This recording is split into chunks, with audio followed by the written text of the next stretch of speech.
संविधान सभा का जो कार्यक्रम था उसमें माइनॉरिटी राइट्स कमेटी नाम की कमेटी थी।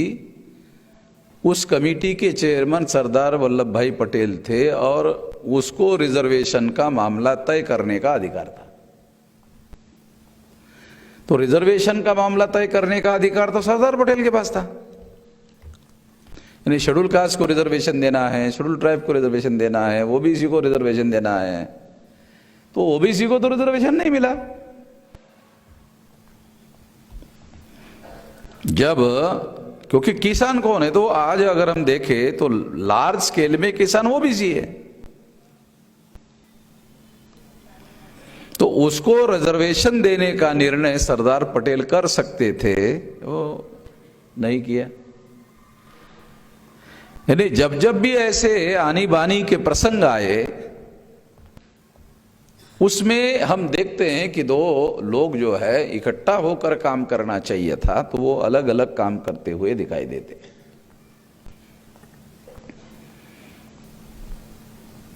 आजादी के आंदोलन के दौरान ज्योतिराव फुले ने उनको इनवाइट किया गया था। 1885 को ज्योतिराव फुले जिंदा थे।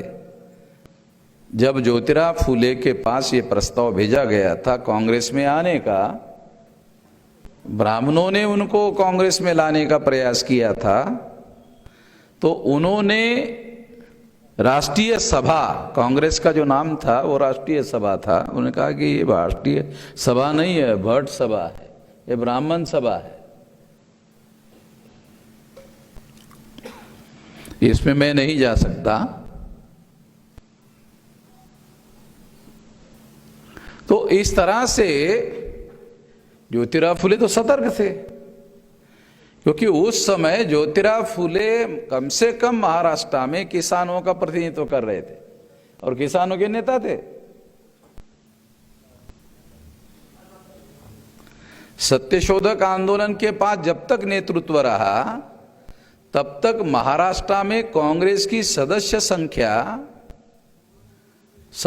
ही नहीं थी। ये रिकॉर्ड अवेलेबल है, सदस्य संख्या ही नहीं थी। 1936 में जब सत्यशोधक आंदोलन, ब्राह्मणेतर आंदोलन कांग्रेस में विलीन हुआ, फैजपुर कांग्रेस में, उसके बाद कांग्रेस की सदस्यता महाराष्ट्र में बड़ी। जेदे जवड़कर जब कांग्रेस में गए तो उस समय तक भी महाराष्ट्र में गांधी जी किसानों के नेता नहीं थे ज्योतिराव फुले के जागरण की वजह से। और उस समय वो सब मिलकर काम करते थे।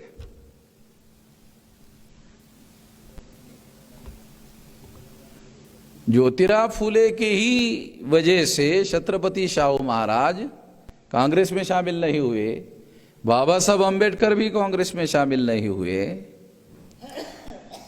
यानी ये खबरदारी ली गई थी, ज्योतिराव फुले की वजह से ये हो रहा था।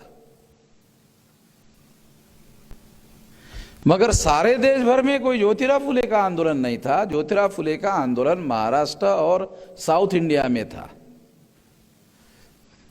साउथ इंडिया में दूसरा परिणाम दिखाई दिया उस समय।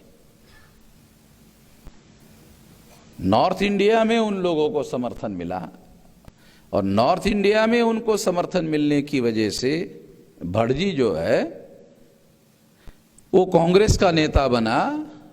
और जो ज्योतिराव फुले ने कहा कि सेठ जी और भट्ट जी, गांधी सेठ जी अगर माना जाए और भट्ट जी अगर नेहरू को माना जाए, तो सेठ जी और भट्ट जी जो है आज़ादी के आंदोलन के सिरमौर बने, सरदार बने और नेता बने और आज़ादी के आंदोलन पर कब्जा कर लिया।